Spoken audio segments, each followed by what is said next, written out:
Om Sai Ram, chapter number 47. Story of Veerabhadrappa and Channabasappa, the snake and the frog. Preliminary. Blessed is the face of our Lord Sai. If we cast a glance at him for a moment, he destroys the sorrow of many past births and confers a great bliss on us. And if he looks at us with grace, our bondage of karma is immediately destroyed, and we are led to happiness.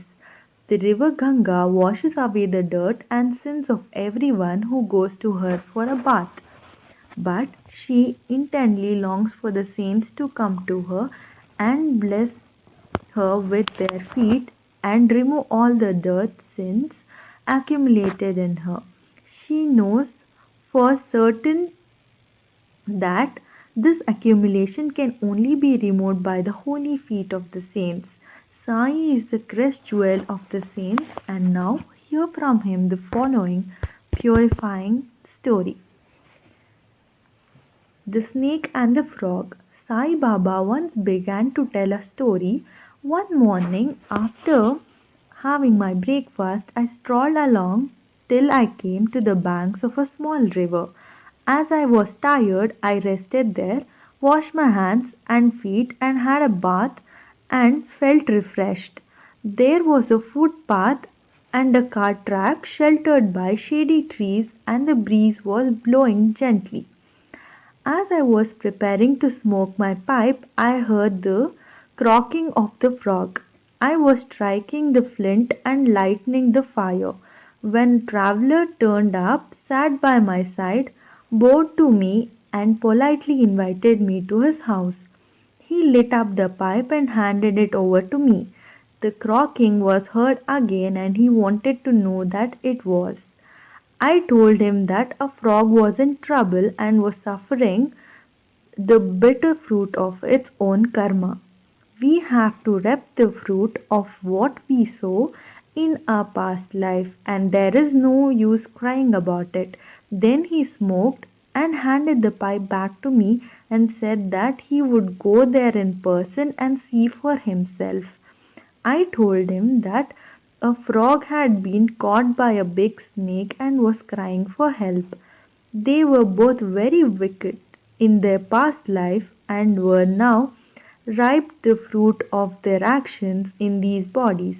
He went out and found that a huge black serpent was holding a big frog in its mouth. He returned and said that in a few minutes the frog would be eaten up by the snake. I said, "No, this can't be. I am its father, protector. I am here now. How can I allow the snake to eat the frog? Just see how I save it." After smoking again, we walked to the place. He was afraid and asked me not to proceed further, as the snake might attack us. Not minding his words, I went ahead and addressed the creatures thus: "O Veerabhadrappa, has not your enemy Basappa repented? Despite being born as a frog, now you too, though born as a serpent, still maintain bitter enmity against him. Shame upon you! Give up your hatred and rest in peace." Hearing those words, the snake left the frog immediately and slattered into the river and disappeared. The frog also hopped away and hid itself in the bushes. The traveller was very surprised. He said that he could not understand how the snake dropped the frog and disappeared when those words were said. Who was Veerabhadrappa and who was Basappa, and what was the cause of their enmity? I returned with him to the foot of the tree, and after sharing a few puffs of smoke with him, I explained the whole mystery to him as follows.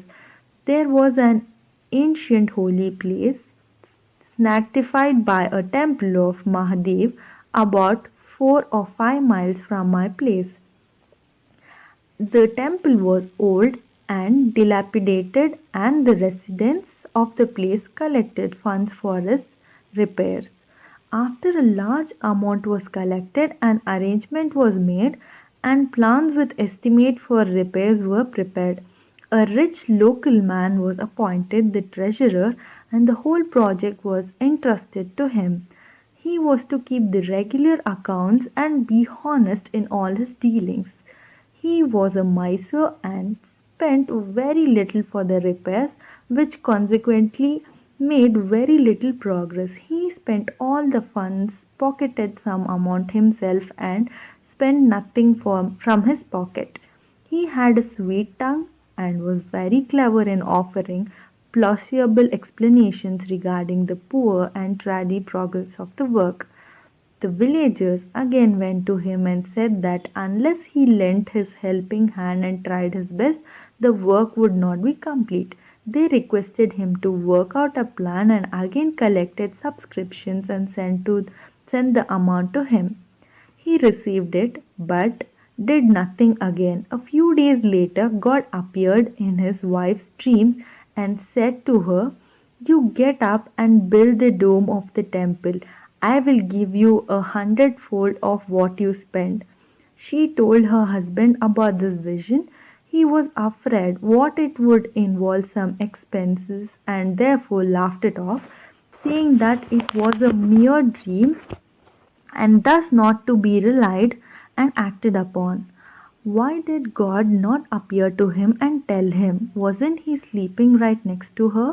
He said it looked like a bad dream, a dream that creates mistrust between spouses.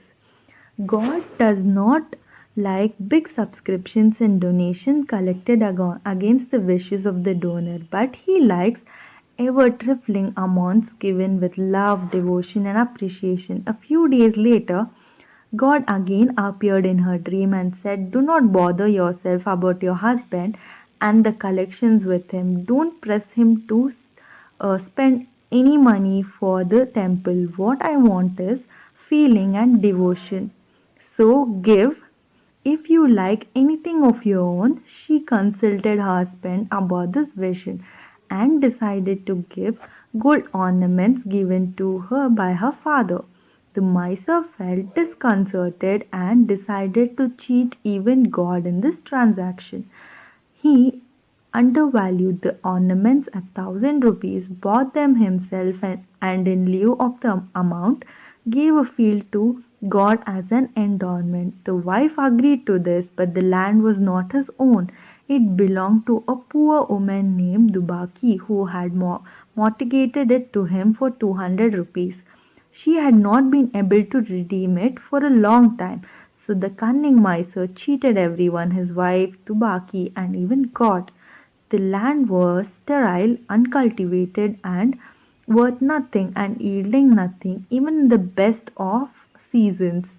Thus, this transaction ended, and the land was entrusted to the poor priest, who was very pleased with the endowment. Shortly afterwards, strange things happened.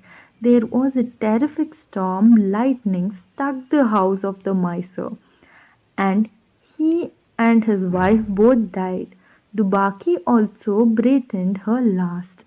In the next life, the rich miser was born as a Mathura in the Brahmin family and was named Veerabhadrappa.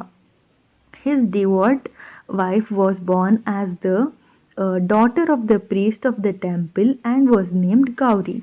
The woman Dubaki the mortgator was born as a maid in the family of the caretaker of the temple and was named Channabasappa. The priest was a friend of mine. He often came to me and chatted and smoked with me. His daughter Gauri was also devoted to me. She was growing fast and her father was seeking a good husband for her.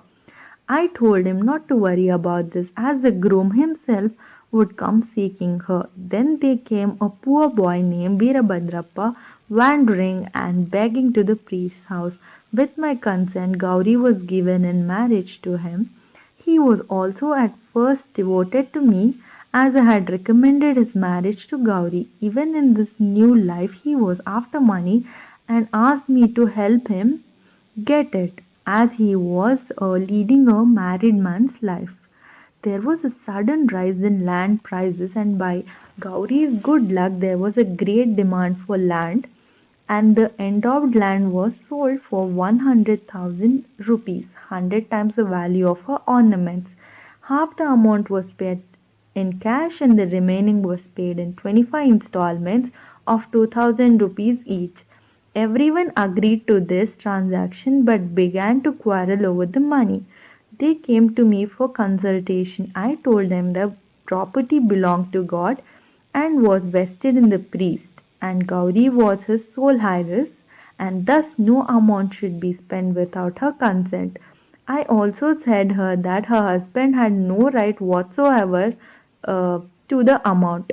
Hearing my opinion, Veerabhadrappa was worth wroth with me and said that I wanted to establish Gauri's claim and embezzle her property. Hearing his words, I prayed to God and kept quiet.